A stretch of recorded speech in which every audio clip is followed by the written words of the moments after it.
السلام علیکم ورحمۃ اللہ وبرکاتہ۔ الحمد للہ رب العالمین وبہ نستعین، اما بعد وانتم الاعلون ان کنتم مؤمنین۔ اڑائے کچھ ورق لالا نے، کچھ بلبل نے، کچھ گل نے۔ اڑائے کچھ ورق لالا نے، کچھ بلبل نے، کچھ گل نے۔ چمن میں ہر طرف بکھری ہوئی ہے داستاں میری۔ واجب الاحترام ملت اسلامیہ کے غیور فرزندوں، آج 26 جنوری 2024 ہے۔ آج پورے ملک بھر میں یوم صدر جمہوریہ بڑے شان و شوکت کے ساتھ منایا جا رہا ہے۔ اسکولوں میں، کالجوں میں، یونیورسٹیوں میں، مدارس میں اور دینی مکاتب میں اور سرکاری کاریالیوں میں منایا جا رہا ہے۔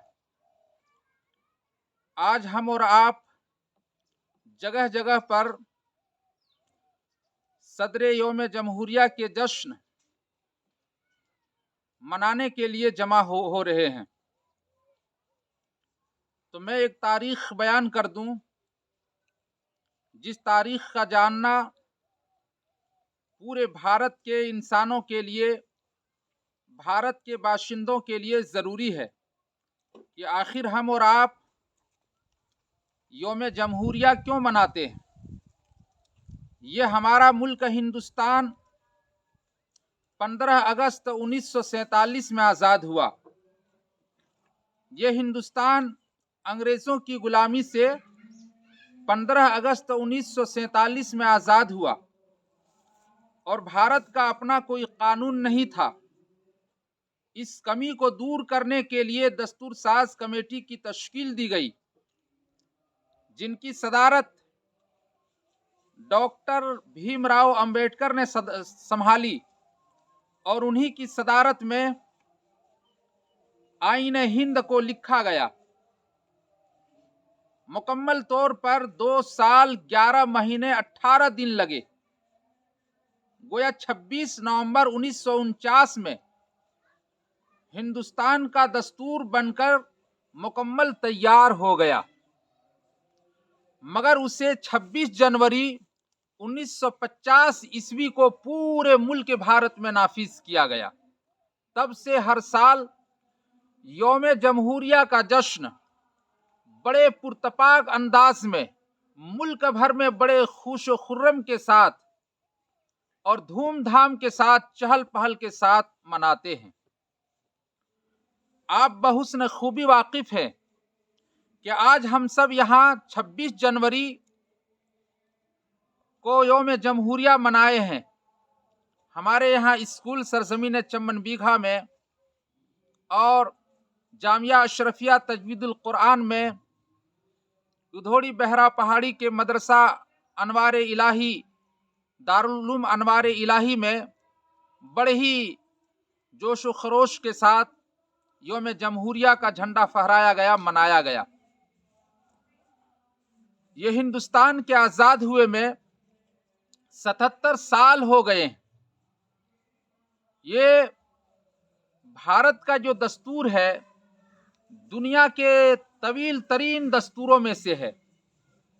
ہم اس خوشی کے موقع پر بصد خلوص و محبت ہم اپنے عظیم رہنماؤں اور شہیدوں جیسے مولانا محمد علی جوہر، مولانا شوکت علی جوہر، مولانا ابوالکلام آزاد، مولانا قاسم نانوتوی، بانی دارالعلوم دیوبند، مولانا رشید احمد گنگوہی، مولانا عبید اللہ سندھی، حافظ ضامن شہید، مفتی کفایت اللہ دہلوی، مولانا فضل حق خیر آبادی، مولانا حسین احمد مدنی، اشفاق اللہ خان، مہاتما گاندھی، پنڈت جواہر لال نہرو، بھگت سنگھ اور دیگر عظیم رہنماؤں کو ہم اس موقع پر یاد کرتے ہیں اور انہیں دل کی گہرائیوں سے خراج عقیدت پیش کرتے ہیں۔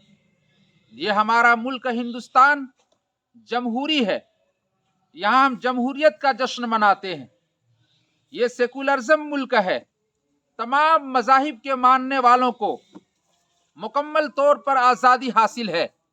مسلمانوں کو آزادی حاصل ہے کہ وہ مدارس کا قیام کریں، دینی مکاتب کا قیام کریں، مساجد کی تعمیر کریں اور کھل کر اللہ کی عبادت کریں۔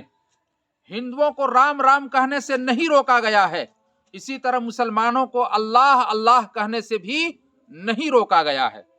اگر کوئی روکتا ہے تو یہ جمہوریت کا خون ہے، کوئی روکتا ہے تو سیکولرزم کا مذاق ہے۔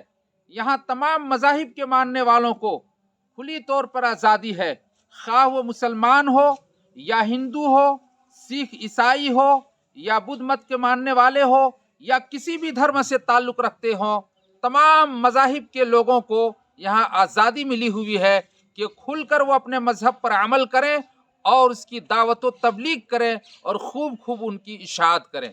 مگر بڑے افسوس کے ساتھ کہنا پڑتا ہے کہ آج اس ملک کے آزاد ہوئے میں 77 سال گزر گئے ہیں۔ 77 سالہ دور آزادی کا آپ جائزہ لیجئے تو آپ کو معلوم ہوگا کہ ارباب حکومت نے مسلمانوں کے ساتھ غیر مساویانہ رویہ اختیار کیا ہے، سوتیلا پن کا بہوار کیا ہے، مسلمانوں کو مسلمانوں کے حقوق سے محروم کر دیا ہے۔ آج مسلمانوں کے ساتھ جو کچھ ہو رہا ہے، جگہ جگہ پر موب لنچنگ، اور صرف اس وجہ سے کہ وہ مسلمان ہیں ان کو ٹارگٹ بنایا جاتا ہے۔ بڑے افسوس کے ساتھ کہنا پڑتا ہے یہ ہمارا ملک ہندوستان سیکولرزم ہے، یہ ہمارا ملک ہندوستان جمہوریت ہے۔ آج ہم سے سوال کیا جاتا ہے کہ بتاؤ تم مسلمانوں کی قربانی اس ملک میں ہے یا نہیں؟ بتاؤ۔ ہم ان سب سے یہ کہہ دینا چاہتے ہیں، اے محبان وطن، تم لوگوں سے زیادہ ہم مسلمانوں کی قربانی اس ملک ہندوستان میں ہے۔ ہمارے آباء و اجداد نے جتنی قربانی اس ہندوستان کے آزادی کے لیے دی ہے، شاید تمہارے آباء و اجداد نے اتنی قربانی نہ دی ہو۔ آج جو لوگ برسر اقتدار ہیں اور جو ہر وقت نعرہ لگاتے ہیں کہ ہم ہی اس ملک کے وفادار ہیں، یاد رکھیں ان لوگوں کی قربانی نہیں ہے، نہ کے برابر ہیں، نہ کے برابر ہیں۔ ہماری تاریخ کو آپ لوگوں نے پڑھا نہیں ہے، ایسٹ انڈیا کمپنی نے اعلان کیا تھا، یہ انگریز تاجروں نے اعلان کیا تھا کہ جہاں کہیں مولوی نظر آئے انہیں مار دو، گولی سے چھلنی کر دو، درختوں پہ انہیں لٹکا دو۔ لکھا ہے، مسٹر ٹامسن مورخ لکھتے ہیں کہ دلی کے چاندنی چوک سے لے کر خیبر تک، دلی کے چاندنی چوک سے لے کر مراد آباد تک، دلی کے چاندنی چوک سے لے کر غازی آباد تک، دلی کے چاندنی چوک سے لے کر سہارنپور تک، دلی کے چاندنی چوک سے لے کر پانی پت اور دیوبند تک، میرٹھ تک، مظفر نگر تک کوئی درخت ایسا نہ تھا جس درخت کی ٹہنی پر کسی عالم دین کی لاش نہ لٹکی ہو۔ 51,000 مولویوں کو، 51,000 علماء کو، 51,000 مفتیان کرام اور علماء کو، ان سب کو ملا کر 51,000 کی تعداد ہوتی ہے، ان سب کو انگریزوں نے مار دیا۔ دہلی کے قرب و جوار میں علماء کی ایک بہت بڑی تعداد تھی، سہارنپور کے قرب و جوار میں علماء کی ایک بہت بڑی تعداد تھی، غازی آباد کے قرب و جوار میں، ضلع مظفر نگر کے قرب و جوار میں علماء کی ایک بہت بڑی تعداد تھی۔ ایک وقت ایسا آیا جب کسی کا انتقال ہو جاتا تو لوگ کہتے کہ فلاں بستی میں سے کسی مولوی صاحب کو بلاؤ، وہاں 10-12 کی تعداد میں علماء تھے، فلاں بستی میں جاؤ وہاں 20-25 کی تعداد میں علماء تھے۔ جانے کے بعد پتہ چلتا ایک بھی عالم دین باقی نہ رہے، انگریز نے سب کو مار دیا۔ کئی بستیوں میں ڈھونڈنے کے بعد، جستجو کے بعد بھی نماز جنازہ پڑھانے والا جب کوئی عالم نہیں ملتا تو بغیر نماز جنازہ کے اس میت کو دفن کر دیا جاتا۔ ہم مسلمانوں کے ساتھ تو یہ ہوا، اور آج تم ہم سے وفاداری کی سرٹیفکیٹ مانگتے ہو۔ آج تم کہتے ہو بتاؤ تم اس ملک کے وفادار ہو، بتاؤ تم نے ملک ہندوستان کو کیا دیا۔ میرے دوست تم پوچھتے ہو کہ ملک ہندوستان کو ہم نے کیا دیا ہے؟ جاؤ جاؤ اور ہمالیہ کی بلندی سے پوچھو، سرزمین ہند کی شادابی سے پوچھو، گنگا کی گہرائی سے پوچھو، ہندوستان کے صحراؤں سے پوچھو، آسمانوں کے تاروں سے پوچھو، یہ سب کے سب تمہیں بتائیں گے کہ ہم نے ہندوستان کو کیا دیا ہے۔ یہ سب کے سب ہماری عظمت کے گواہ ہیں، یہ سب کے سب ہماری عظمت کے گواہ ہیں، یہ سب تمہیں بتائیں گے۔ یہ چپا چپا، یہاں کا بوٹا بوٹا اس بات پر شاہد ہے کہ ہماری قربانیوں سے یہ ہندوستان آزاد ہوا ہے۔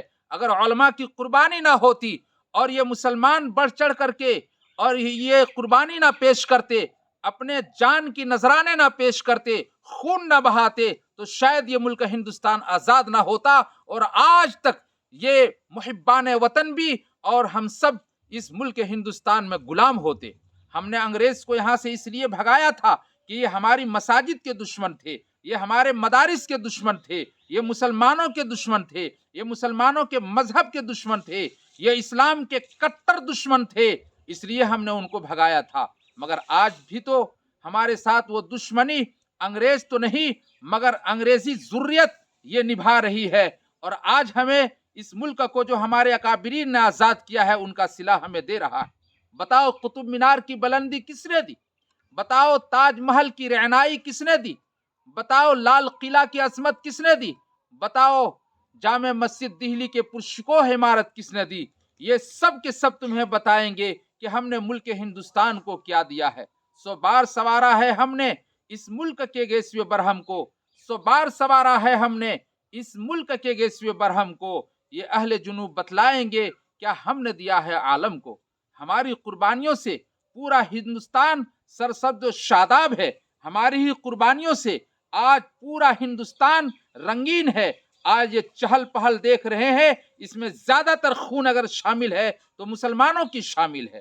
آج جو یہ چہل پہل دیکھ رہے ہیں، ورنہ وہ لوگ جو لوگ آج وفاداری کی بات کرتے ہیں، جو لوگ آج یہ کہتے ہیں کہ سب سے زیادہ حق ہندوستان میں ہمارا ہے، ہم انہیں بتا دینا چاہتے ہیں جب ہمارے اکابرین کٹ رہے تھے، جب ہمارے اکابرین کو شہید کیا جا رہا تھا، بالا کوٹ کی پہاڑی سے پوچھ کر آؤ، 400 شہداء کے خون اب بھی وہاں موجود ہیں جن کے ارد گرد میں قبریں بنی ہوئی ہے۔ مولانا سید احمد شہید رحمت اللہ علیہ، شاہ اسماعیل شہید رحمت اللہ علیہ کو بالا کوٹ کی پہاڑی پر ذبح کر دیا گیا، اور ان علماء کو جب جگہ جگہ پہ نشانہ بنانے لگے اور پھر یہ علماء نے مشورہ کیا کہ اب اس طرح سے اس انگریز سے ہم نہیں سکیں گے، ان کے لیے لائحہ عمل تیار کریں، ان کے لیے مدارس کا قیام کریں، تو اس وقت 1866 میں دارالعلوم کا قیام آیا، اور دارالعلوم کا قیام جب آیا تو اس دارالعلوم کا پہلا شاگرد جو تھے وہ مولانا محمود حسن دیوبندی تھے۔ یہی مولانا محمود حسن دیوبندی ہے جس نے تحریک ریشمی رومال کی تحریک چلائی ہے، اور جاپان اور جرمن سے اس نے مدد حاصل کرنے کی باتیں کی تھی۔ پھر انگریز کو پتا چل گیا تھا کہ یہ افغانستان کے لوگوں کو جمع کرنا چاہتے ہیں، وہاں سے مدد لینا چاہتے ہیں، پھر یہ تحریک پکڑی گئی، پھر ان کو جیل بھیجا گیا۔ مولانا محمود حسن دیوبندی رحمت اللہ علیہ کے شاگرد رشید مولانا حسین احمد مدنی کو گرفتار کیا گیا، ان کو مالٹا کے جیل بھیج دیا گیا۔ آج جن کو جیل کی ہوا نہیں لگی، آج ان علماء دیوبند پر یہ دن رات گراتے ہیں، علماء دیوبند پر یہ تانا کستے ہیں۔ ہم ایمانداری کے ساتھ بتاتے ہیں کہ علماء دیوبند میں سے مولانا حسین احمد مدنی کے خاندان کے لوگوں کی جو قربانی ہے وہ تمہاری قربانی نہیں ہے۔ مولانا حسین احمد مدنی نے پوری زندگی ہندوستان کے مسلمانوں کے لیے اپنی زندگی کو وقف کر دی تھی۔ اسی طرح مولانا اسعد مدنی نے اپنی پوری زندگی ہندوستان کے مسلمانوں کے لیے وقف کر دی تھی۔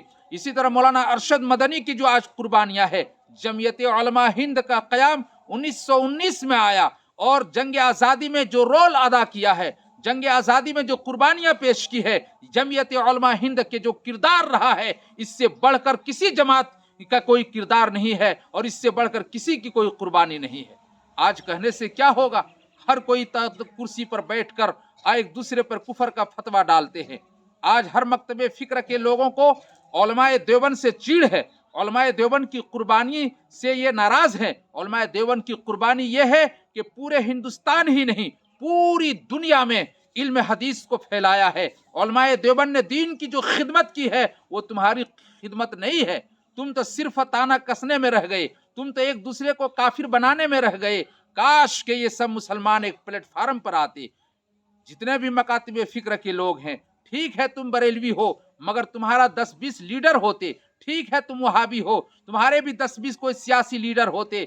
ہم علماء دیوبند ہیں, ہمارے بھی 10-20 کوئی سیاسی لیڈر ہوتے تو آج جو مسلمانوں کو جو دن دیکھنا پڑ رہا ہے وہ دن دیکھنا نہ پڑتا. آج افسوس کے ساتھ کہنا پڑتا ہے کہ یہی ملک ہندوستان 77 سال ہو گئے, مگر اس 77 سالہ دور زندگی کو آپ کھنگال کر دیکھیں, ارباب حکومت نے ہم مسلمانوں کے ساتھ کیا بہوار کیا ہے, کس طرح غیر مساویانہ یہ رویہ اختیار کیا ہے, سوتیلا پن کا طریقہ اختیار کیا ہے. آج مسلمان سیاست کا میدان ہو, ملازمت کا میدان ہو, معیشت کے اعتبار سے اور دیگر تمام شعبہ زندگی کو دیکھ لیجئے, ہر جگہ مسلمانوں کو منہ کے کھانی پڑی اور ہر جگہ مسلمانوں کو دھوکہ دیا گیا اور مسلمانوں کے حق حقوق سے ان کو محروم کر دیا گیا.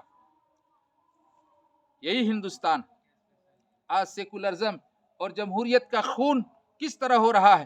ہم ہندوستان کے مسلمانوں کے لیے تاریخی اور پرانی مسجد بابری مسجد جس میں 500 سال تک نماز ادا ہوتی رہی, ان کو شیو سینا نے, بجرنگ دل نے, RSS نے, کار سیوک نے توڑ دیا, شہید کر دیا.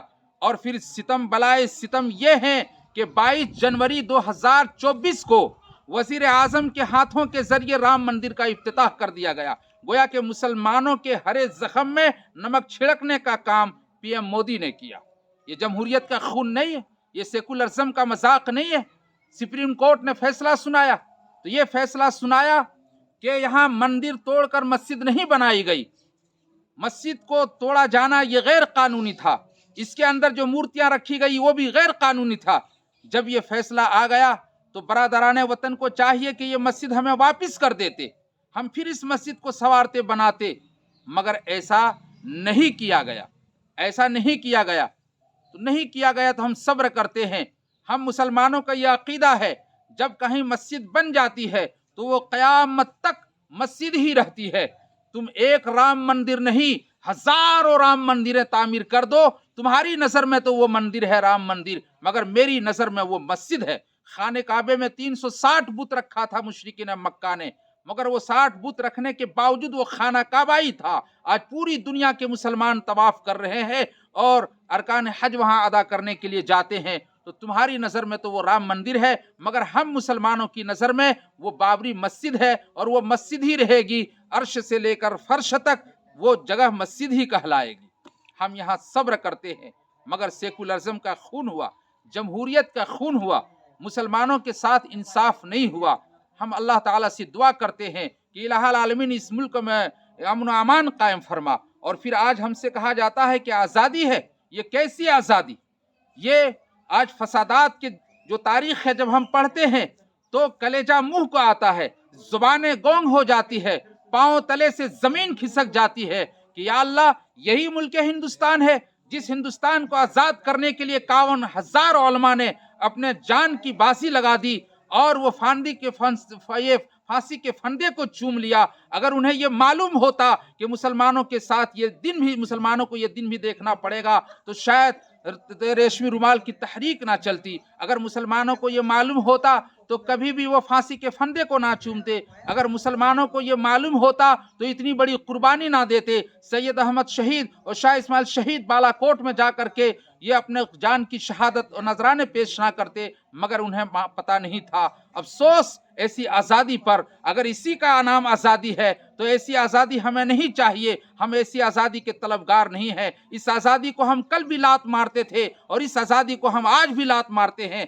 ہمیں آزادی چاہیے تو ہمیں قرآن کی آزادی چاہیے, ہمیں عبادت گاہوں کی حفاظت چاہیے, ہمیں مساجد اور مدارس کی حفاظت چاہیے, ہمیں عزت و آبرو کی حفاظت چاہیے, ہمیں جان مال کی حفاظت چاہیے, ہمیں مذہب کی آزادی چاہیے, ہمیں یہ آزادی چاہیے. اللہ تعالیٰ سے دعا کریں کہ اللہ تعالیٰ ہمارے ملک ہندوستان میں جو امن و امان قائم فرمائے اور تمام قسم کے شرور و فتن سے ہم سب مسلمانوں کی حفاظت فرمائے. آمین یا رب العالمین.